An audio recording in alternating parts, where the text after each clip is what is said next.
In this devotional, I'm going to share with you three thoughts from 1 Corinthians chapter 3, verses 18 through 23, where I'll answer the question, why must the Christian be a fool?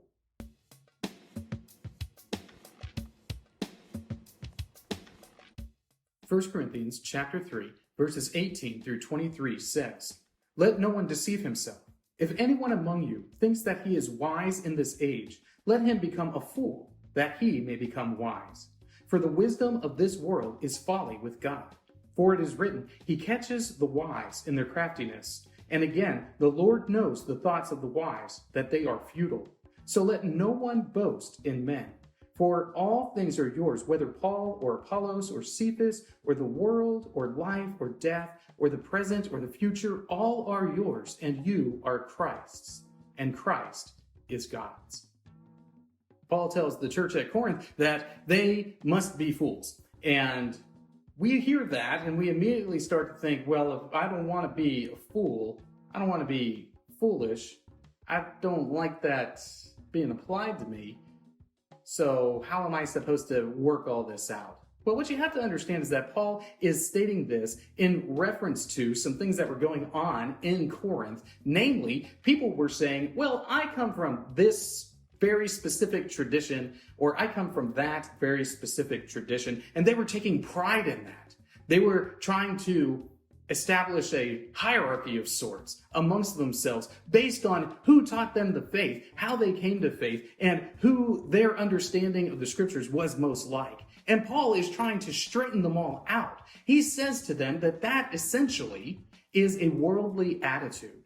And that if you want to be a faithful believer in Jesus Christ, then you shouldn't be so interested in who initially taught you the faith or whose interpretation is similar to yours, but instead you should recognize that from a worldly perspective, you are always going to be considered foolish. So here are three thoughts from 1 Corinthians chapter 3, verses 18 through 23, answering the question, why must the Christian be a fool?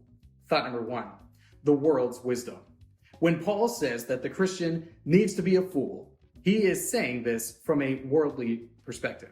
He's saying that from the world's perspective, you as a Christian will look like a fool. You will be foolish. And the reason for that is that the world's wisdom does not coincide to God's wisdom. The world's wisdom is antithetical to God's wisdom. When Paul starts saying that you need to be a fool, he is not saying that you need to be the fool that's spoken of in Psalms, where the fool says in his heart there is no God. That is not what Paul is saying. Paul is saying that in the eyes of the world, the Christian will appear foolish because they have a standard that is different from that of the world. Thought number two, folly with God.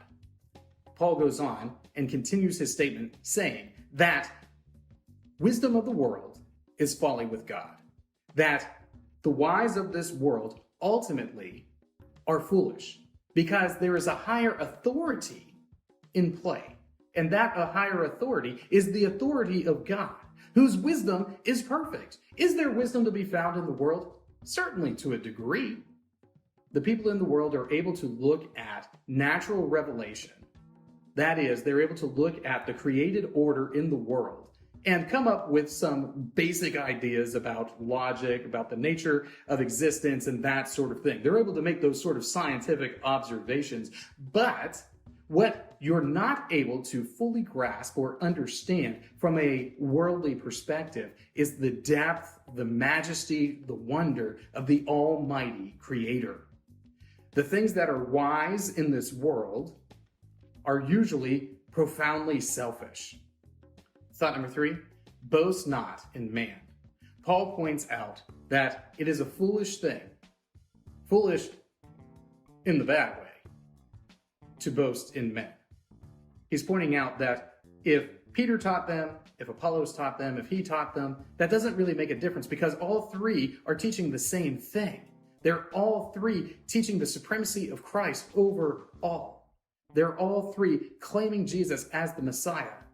So why are you trying to boast in the person who taught you the glories of Christ? Why are you trying to say that you are in some ways better or superior to the person next to you who learned the gospel from Peter as opposed to Paul.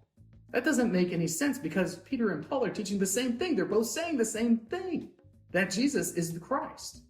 So it doesn't matter who you get it from. If this great truth is communicated to you and the Spirit empowers you to understand it, don't boast in man, boast in God who has made all of these things real. Boast in God who has saved you from the folly of this world. These three thoughts come from the assigned reading of 1 Corinthians chapters 3 and 4. If you'd like to read through the Bible with me, you can do so by subscribing to this channel, by clicking on the link in the description, or by joining the Facebook group Through the Bible, where we are reading the text of Scripture together.